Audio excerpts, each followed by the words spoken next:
Audie Murphy survived war, fire, explosions, and every nightmare the battlefield could create.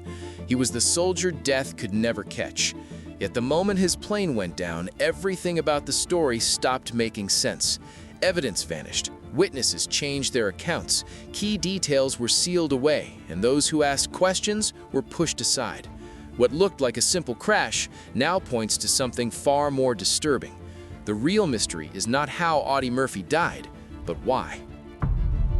From orphan to war legend, the forging of a super soldier. To understand the storm of controversy that would one day surround Audie Murphy's death, we first have to understand the forging of the man himself. His rise from an impoverished Texas farm boy to a figure of almost mythic military power was not the product of training alone. It was shaped by hardship so intense that it tempered him long before he carried a rifle into war. Audie Leon Murphy was born in the year 1925 in rural Hunt County, Texas, the seventh of 12 children in a sharecropper family that lived in unbroken poverty. Survival was the only constant. His father abandoned the family when Audie was still a child, and his mother died when he was 16. What remained of the Murphy children fell on his shoulders. Audie never had a childhood. Responsibility replaced innocence, and sacrifice became instinct. By the age of 8, he was hunting small game to feed his siblings. At 10, he was picking cotton from dawn to dusk for enough coins to keep hunger away for one more day. These experiences hardened him and taught the skills he would later use in battle. He left school in the 5th grade, but developed remarkable marksmanship out of sheer necessity. He learned to endure pain quietly, to function on little sleep, and to protect others before himself. None of this was taught by the United States Army. These were survival lessons learned long before he wore a uniform. When the attack on Pearl Harbor pulled America into global war, Murphy was determined to serve. He attempted to enlist in the Marines, the Navy, and the Army paratroopers. All rejected him for being too small and underweight. At 5 foot 5 inches and barely over 100 pounds, he was considered unfit for combat. Refusing to accept that answer, he altered his age and persuaded the Army infantry to take him shortly after his 17th birthday. What followed remains one of the most extraordinary transformations in American military history. The underfed boy from Texas became the most decorated combat soldier of the Second World War. During 3 years of relentless fighting, Murphy participated in 9 major campaigns. He rose from private to a battlefield commission as a second lieutenant. According to military historian Martin Dugard, he killed more than 240 enemy soldiers, survived 3 wounds, and earned 33 awards and medals, including every major American combat decoration along with honors from France and Belgium. His battlefield actions read like scenes from a war epic. In Sicily, he used captured German machine guns to destroy an Italian cavalry unit. In France, he assaulted a German machine gun nest alone, seized the weapon, and turned it back on the enemy.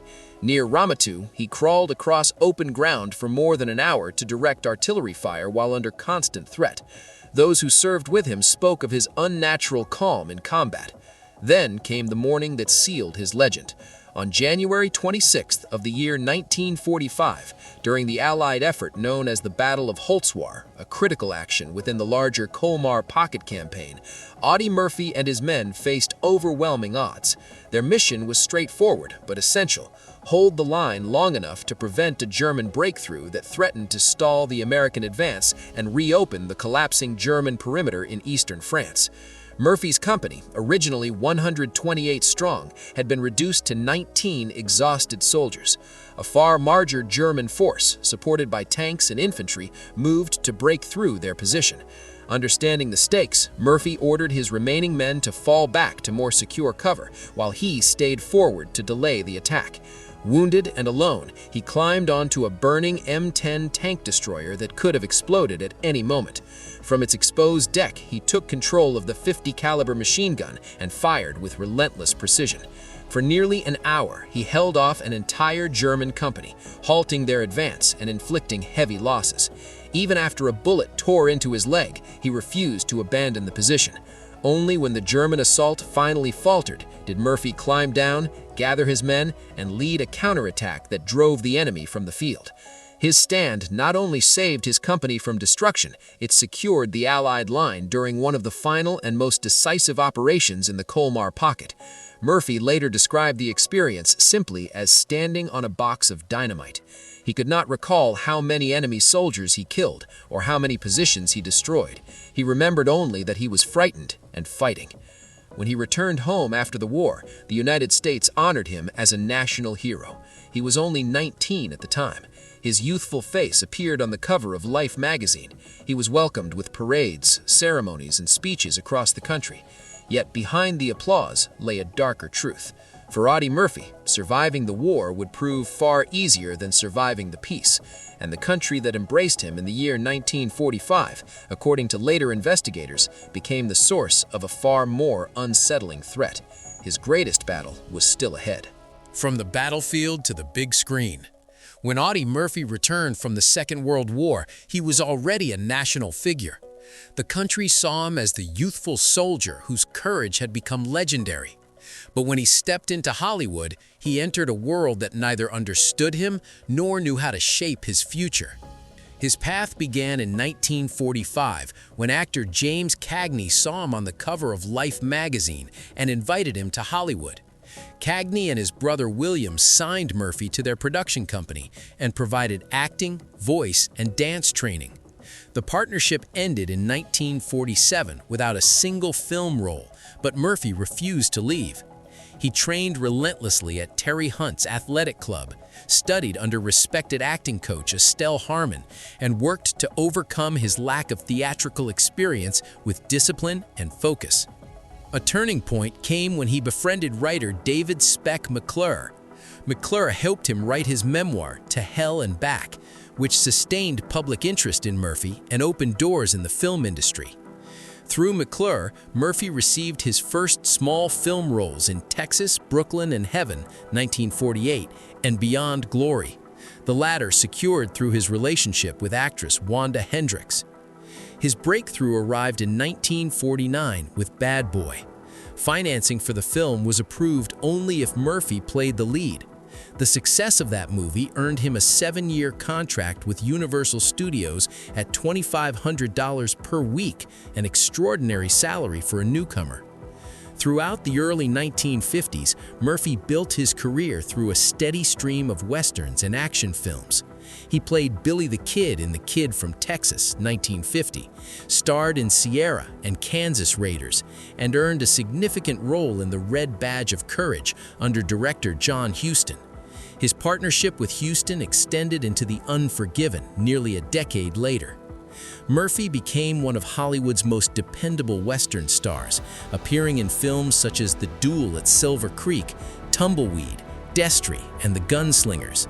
In 1955, he took on the daunting challenge of portraying himself in the film adaptation To Hell and Back. Reliving his wartime trauma on camera would have broken many actors, but Murphy approached it with quiet resolve. The film became Universal's biggest commercial success at the time. He continued acting throughout the late 1950s and early 1960s, exploring dramatic roles such as The Quiet American and later starring in the television series Whispering Smith. His final film appearance came in A Time for Dying in 1969. From the outside, Murphy's Hollywood career appeared steady and successful. In truth, it was a long struggle. Behind the lights and applause, pressures quietly accumulated, signs that the battles ahead would be unlike anything he had faced on a battlefield. A life of fame and the hidden private battles.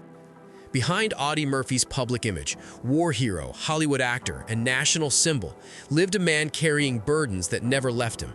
His post-war life was not simply a continuation of triumph. It was a constant fight to build stability while managing the emotional and financial strain that lingered long after the guns went silent.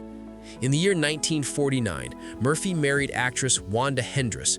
The relationship began with optimism, but soon collapsed under the weight of his wartime trauma. 2 years later, the marriage ended. Only 4 days after the divorce, Murphy married Pamela Opal Lee Archer, a former airline stewardess whose steady temperament provided the balance he needed. Together, they raised 2 sons, Terry Michael and James Shannon, and Murphy found genuine comfort in family life. Away from the cameras, Murphy devoted himself to breeding quarter horses. On ranches he owned in Menifee, California and Pima County, Arizona, he created quiet spaces far removed from Hollywood pressures. The work reminded him of his Texas childhood and offered one of the few environments where he felt truly at ease. His horses competed at the Del Mar racetrack, and he poured significant time and resources into maintaining his ranching operations. Despite these moments of calm, financial troubles grew.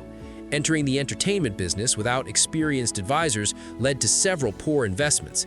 His greatest setback came in the year 1968, when he lost $260,000 in a failed oil venture in Algeria. Tax complications soon followed, drawing scrutiny from the Internal Revenue Service and placing him in persistent financial difficulty. Even under pressure, Murphy refused to compromise his values. He turned down lucrative offers to endorse cigarettes and alcohol, believing it would set a poor example for young Americans who viewed him as a model of integrity. The decision cost him financially, but preserved his principles. Murphy also struggled with a volatile temper and combat-honed reflexes that no longer had a place in civilian life. In May of the year 1970, a confrontation with a dog trainer in Burbank led to his arrest on assault charges.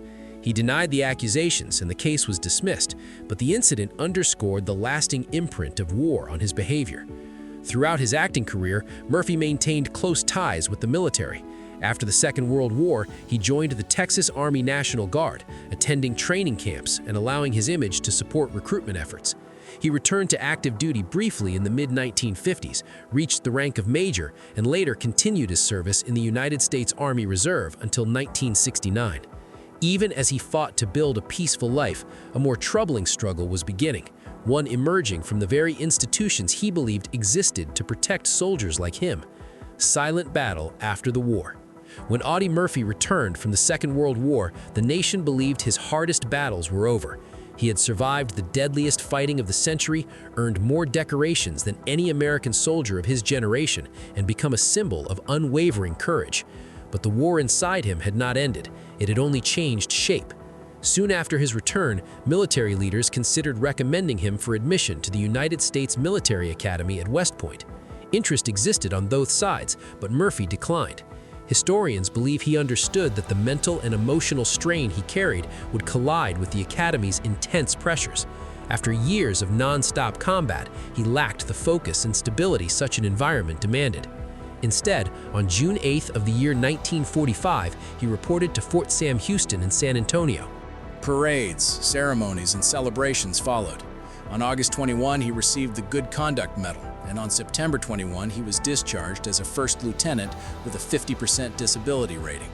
He then entered the Officers Reserve Corps, maintaining a military connection without full-time service. Behind the applause, Murphy faced relentless private suffering. He battled chronic insomnia, nightmares, and disorienting flashbacks. Fearing an attack in his sleep, he kept a loaded pistol under his pillow. Many nights he woke in terror, believing he was back in combat. A medical evaluation in the year 1947 revealed the toll these symptoms had taken. Murphy experienced frequent headaches, vomiting, and severe sleeplessness. To cope, he began using the sedative Placidil. The medication offered temporary relief, but soon led to dependence. By the early 1960s, Moore uncovered discarded poems, including "The Crosses Grow on Anzio" and "Freedom Flies in Your Heart Like an Eagle." Murphy also collaborated with songwriter Scott Turner throughout the 1960s, producing works such as Shutters and Boards. Audie Murphy left behind a legacy of courage, service, and humility. But as the world mourned a fallen hero, the circumstances of his final flight began to raise questions that refused to fade. Questions that hinted at a mystery far deeper than a tragic accident. The questions that refused to die.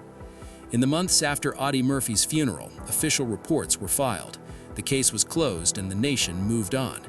According to the authorities, bad weather and a pilot lacking the proper rating had caused the fatal crash. Yet for many, including those who knew Murphy, the explanation never sat comfortably. Details in the record felt incomplete and quiet doubts persisted. Those doubts grew stronger when information emerged about Murphy's final project. In late 1970, he began developing a television series on veterans' lives. As he visited Veterans Administration hospitals, he uncovered troubling inconsistencies in treatment, record-keeping, and the use of federal funds. By early 1971, he was no longer asking general questions. He was demanding answers to specific issues that, according to later investigators, made certain officials deeply uneasy. He wanted to know why medical supplies allocated to veteran care were routinely missing. Why hospital budgets showed unexplained transfers to outside research partners, and why some veterans reported receiving treatments they did not recognize and had not consented to. He also began asking which government agencies were funding psychological experiments inside VA facilities, and why those programs were not listed in any public records. Each question pointed directly at the possibility of misuse of federal money, unethical medical practices, and undisclosed partnerships between the Veterans Administration and intelligence-linked organizations. For the first time, Murphy was tracing names, dates, and financial trails. And those were the questions that, according to investigators decades later, triggered the concern and the attention of people far beyond the VA. The pilot, Herman Butler, immediately became central to the mystery. Aviation expert Richard Collins emphasized that Butler was an experienced aviator with nearly 8,000 hours in the air and a reputation for caution. His decision to take off into dense fog and heavy rain baffled experts. 14 minutes after departure, the plane struck Brush Mountain, killing all 6 aboard. The National Transportation Safety Board concluded the cause was pilot error. But years later, former NTSB investigator Paul Martinez reviewed the file and noted significant gaps. Key forensic steps were omitted, and several witness statements that challenged the official conclusion were minimized or ignored. Multiple residents near Brush Mountain reported hearing an explosion in the air before the aircraft descended. At least 3 witnesses stated that the sound occurred several seconds before the crash, not during impact.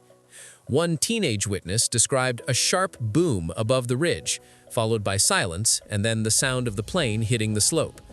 Others reported seeing the aircraft flying unusually low and banking erratically, behavior inconsistent with weather-induced disorientation. Yet none of these accounts were meaningfully incorporated into the investigation. Additional anomalies deepened the questions. Former Federal Aviation Administration investigator Thomas Rawlings highlighted that Butler flew far below the minimum safe altitude for mountainous terrain, an inexplicable choice for a veteran pilot. Debris patterns also raised concerns. Aviation specialist Rebecca Chen noted that several components appeared to have separated before impact, and critical parts were never recovered. In 2019, metallurgist Dr. Howard Kleen identified stress fractures in archival photos that suggested structural failure occurred mid-air, not upon impact. Even Butler's background proved troubling.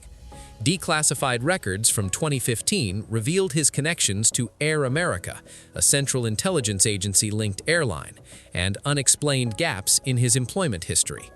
For years, these inconsistencies remained unresolved, but they formed the foundation of a question that refused to fade and would soon lead investigators into far darker territory. The turning point: evidence of a silenced truth. In 2018, everything changed. A convergence of declassified intelligence files, modern forensic technology, and long silent witnesses transformed lingering suspicion into a serious investigation. The first breakthrough came from Cold War surveillance documents released under the 50-year rule. Inside thousands of pages, researchers discovered an unexpected pattern. Audie Murphy had been under extensive federal surveillance, beginning at least in the year 1969. Historian Dr. Eleanor Whitfield confirmed that Murphy's phone calls were recorded, his mail intercepted, and informants placed within his personal circle. Internal memoranda listed him as a priority subject under the COINTEL program, the Federal Bureau of Investigation's domestic counterintelligence initiative aimed at perceived threats to national interests. Former agent and whistleblower Samuel Drake called the level of surveillance extraordinary. The resources allocated to monitoring Murphy were comparable to those used against major political figures. The question was obvious: why would America's most decorated soldier warrant such scrutiny? The answer appeared to lie in what Murphy was investigating during his final year. Few outside his inner circle knew that Murphy had begun developing a television series on the treatment of American veterans. While researching the project, he visited Veterans Administration hospitals, spoke with staff and patients, and reviewed internal practices. What began as a documentary evolved into an alarming discovery.